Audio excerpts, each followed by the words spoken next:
Hello, I am doctor Abhishek Anand और आज हम लोग देखेंगे इकोनॉमिक्स से रिलेटेड करंट अफेयर्स सितंबर 2023 का। तो आइए हम लोग देखते हैं। तो India's economy grew by 7.8% in the first quarter of the fiscal year 2023-24 driven by service sector and increased spending. तो यहाँ इंडिया का जो डेवलपमेंट फर्स्ट क्वार्टर में हुआ है वो है 7.8% का, जिसमें कहा गया है कि सर्विस सेक्टर का काफ़ी इम्पोर्टेंट रोल रहा है और लोगों का जो स्पेंडिंग इंक्रीज़ हुआ है उसका ज़्यादा रोल रहा है। तो ये जो फर्स्ट क्वार्टर है, ये फर्स्ट क्वार्टर हम लोगों का अप्रैल से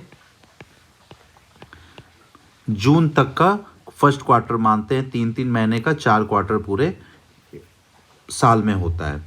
नेक्स्ट है Moody's has upgraded India's GDP forecast to 6.7%। ठीक है, इंडिया का जो फोरकास्ट है ये 6.7% का किया है due to service and capital expenditure, though they have lowered the 2024 forecast to 6.1%। तो जीडीपी जो है उसका फोरकास्ट अपग्रेड किया है इंडिया का 6.7% का, लेकिन वहीं 2024 का जो प्रोजेक्शन था उसको घटा दिया गया है 6.1% पे। तो मूडी जो पहले एस्टिमेट इंडिया की जीडीपी का किया था वो 5.5% किया था, जो कि अब रेस कर दिया है 6.7% पर। वहीं Moody has lowered 2024 GDP growth projection from 6.5% to 6.1%। तो पहले जो 2024 का प्रोजेक्शन था मूडी का वो 6.5% था कि इंडिया ग्रो करेगा जीडीपी 6.5% से, बट अब उसको घटाकर 6.1% कर दिया है। नेक्स्ट है India's August GST collection surges to ₹1.59 billion. तो अगस्त में जो जीएसटी का कलेक्शन है वो है ₹1.59 बिलियन का। वहीं जब जुलाई का था तो जुलाई में ये था 1.65 बिलियन। तो ये जुलाई से कम कलेक्शन हुआ है जीएसटी का अगस्त में। नेक्स्ट है इंडियाज यूपीआई का फुल फॉर्म होता है unified payment interface achieved a milestone surpassing 10 billion monthly transaction in August 23। तो अब इंडिया का जो यूपीआई का ट्रांजैक्शन है जो हम लोग यूज़ करते हैं पेटीएम, पेपल या गूगल पे, वो जो है 10 बिलियन से ज़्यादा हो गया है मंथली ट्रांजैक्शन, मतलब 1000 करोड़ से ज़्यादा का ट्रांजैक्शन हो गया है। The data is confirmed by, ये डाटा कन्फर्म किसके द्वारा किया गया है National Payment Corporation of India के द्वारा, जो कि रिजर्व बैंक ऑफ इंडिया का नॉन प्रॉफिट एजेंसी है। Next, asset under management for National Pension Scheme, जिसको हम लोग एनपीएस कहते हैं, and Atal Pension Yojana APY has surpassed ₹10 lakh crore. तो जो एसेट अंडर मैनेजमेंट था, जो पेंशन स्कीम है, वो अब 10 लाख करोड़ से ऊपर चला गया है। और इसके जो चेयरमैन हैं Deepak Mohanty, chairman of the pension fund regulatory and development authority, वो कहते हैं कि ये इतना ज़्यादा अचीव करने का मतलब है कि इंडिया ग्रो कर रहा है और लोगों के अंदर पॉपुलैरिटी पेंशन स्कीम्स को लेके बढ़ रही है। अब पेंशन स्कीम्स को लेकर वो ज़्यादा सजग हो रहे हैं। नेक्स्ट इम्पॉर्टेंट है, the ministry of finance has introduced new GST rules. नया जीएसटी रूल आया है किस चीज़ को लेके? ऑनलाइन गेमिंग एंड सर्विसेज को लेके। तो इसमें कैसीनो भी आता है और ऑनलाइन जो भी हम लोग गेम है उसमें वो सारा कुछ इंक्लूड होता है। तो players must pay GST on the full value of chips. जो कैसीनो में खेलते हैं तो उससे पहले चिप्स लेना होता है कुछ रुपए का।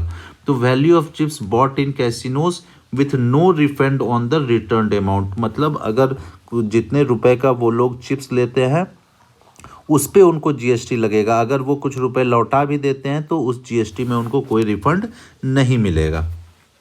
नेक्स्ट है India launches hello UPI and Bharat पे कनेक्ट। तो ये दो तरह का ऐप लॉन्च हुआ है, हेलो यूपीआई और भारत पे कनेक्ट, विच इनेबल्स वॉइस एक्टिवेटेड पेमेंट्स, मतलब अब बोलकर हम लोग पेमेंट कर सकते हैं, और ये 2 लैंग्वेज में शुरू किया गया है, हिंदी में और इंग्लिश में।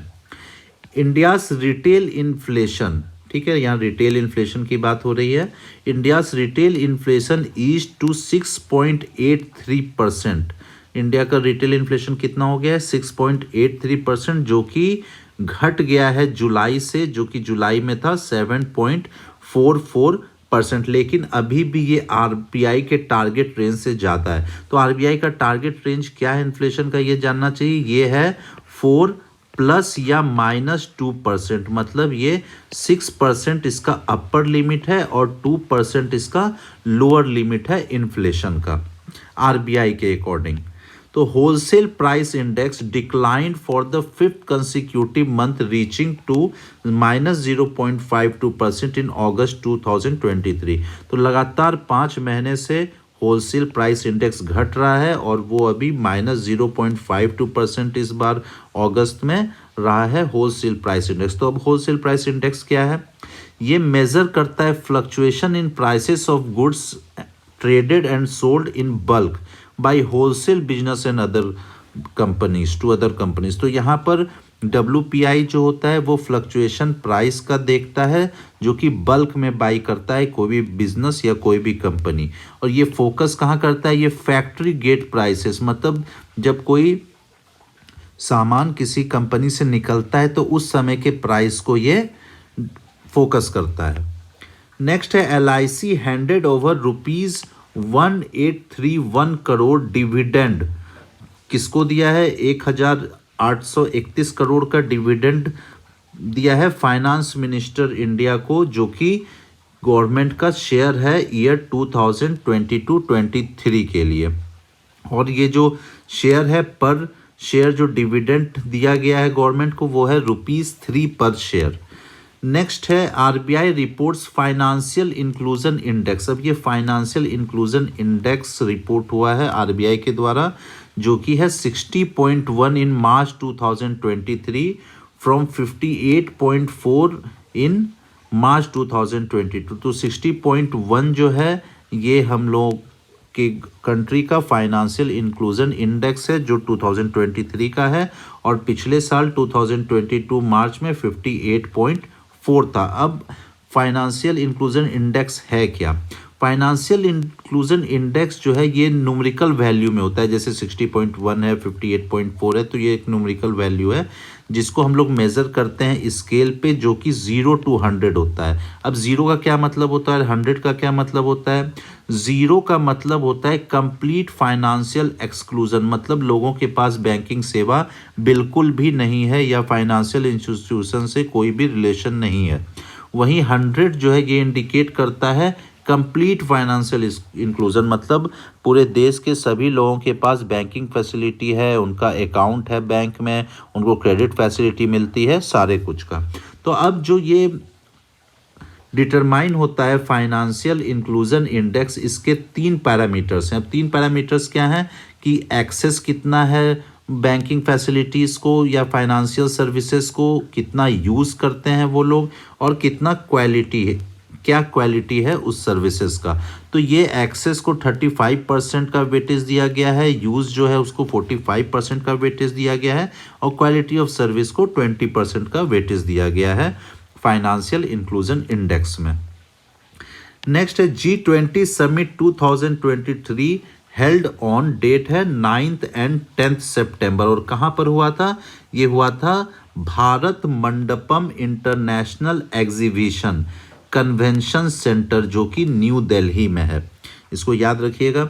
इन August 2023 India's merchandise exports fell by 6.86%, while import decreased by 5.23%। इसके कारण हम लोगों का ट्रेड डेफिसिट में चला गया, घाटे में चला गया, जो कि हो गया है $24.16 बिलियन का ट्रेड में हम लोगों को घाटा हुआ है। अब इंडियाज मर्केंडाइज एक्सपोर्ट्स क्या होता है?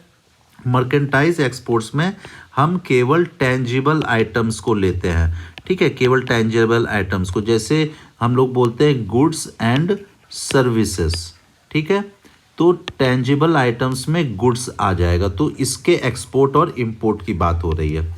Government receives ₹1487 crore as dividend from NTPC for fiscal year 2023। ठीक है, तो फिस्कल ईयर 2022 और 23 के लिए जो डिविडेंड एनटीपीसी द्वारा इंडिया को दिया गया है वो है 1487 करोड़ का।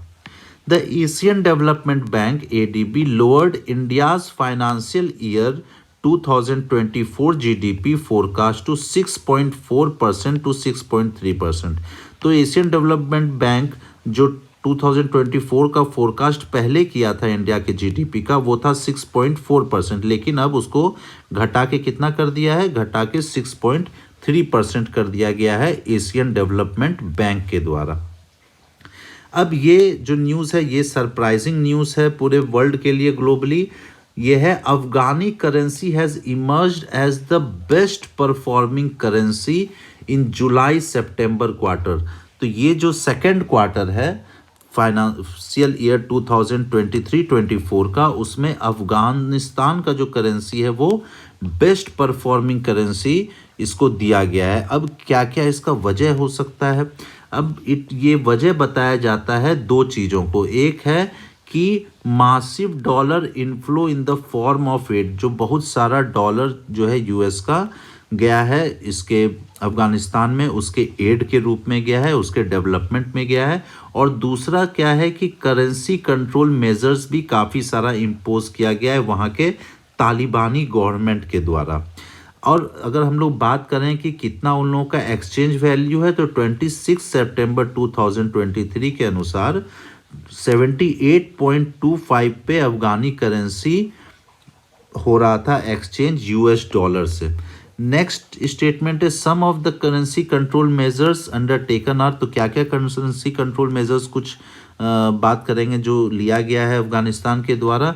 एक है कि बैनिंग ऑनलाइन ट्रेडिंग, तो ऑनलाइन ट्रेडिंग को ये बैन कर दिया। और दूसरा ये रोक लगा दिया है यूएस डॉलर और पाकिस्तानी रुपए को डोमेस्टिक ट्रांजैक्शन में या लेन देन में यूज़ करने के लिए। नेक्स्ट है the Indian government has kept borrowing plan unchanged, मतलब ये जो उधार लेने का जो उसका प्लान था उसको अनचेंज रखा है second half of the fiscal year के लिए भी। और इंट्रोड्यूस क्या किया है, इंट्रोड्यूस किया है 550 ईयर बॉन्ड। 50 ईयर बॉन्ड जो इंट्रोड्यूस किया है इसका क्या एम है, इसका एम है कि उसको मनी बोरो करना है ₹30,000 करोड़ का, 30,000 करोड़ का बोरोइंग उसका एम है ये 50 ईयर बॉन्ड के द्वारा करने का। Next euro zone inflation fail to 2-year low in September to 4.3% from 5.2% in August। तो यूरो जोन का 2 साल के अंदर सबसे कम इन्फ्लेशन हुआ है जो कि 4.3% का रिकॉर्ड किया गया है। यही अगस्त में कितना था, 5.2% का। तो सितंबर में 4.3% जो कि 2 साल का सबसे लोएस्ट इन्फ्लेशन है यूरो जोन का।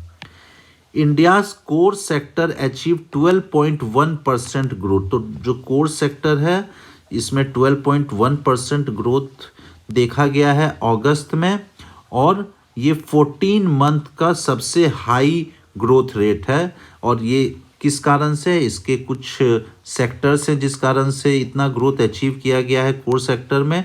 जैसे सीमेंट का ग्रोथ रेट रहा है 18.9%, कोल सेक्टर का ग्रोथ रहा है 17.9%, इलेक्ट्रिसिटी का रहा है 14.9% और नेचुरल गैस का रहा है 10%।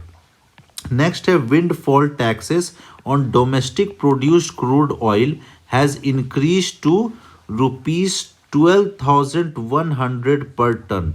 तो विंडफॉल टैक्स जो है, जो क्रूड ऑयल जो इंडिया में प्रोड्यूस हो रहा है उसको उस पर टैक्स बढ़ाकर ₹12,100 पर टन कर दिया गया है, और ये इफ़ेक्टिव होगा 30 सितंबर 2023 से। अब ये विंडफॉल टैक्स क्या है, विंडफॉल टैक्स उन सेक्टर्स पे ये टैक्स लगाया जाता है जो कि काफ़ी हाई प्रॉफिट अचीव कर रहे होते हैं, जिनको पे काफ़ी हाई प्रॉफिट हो रहा होता है, तो उन पे ये विंडफॉल टैक्स लगाया जाता है गवर्नमेंट के द्वारा। Thank you.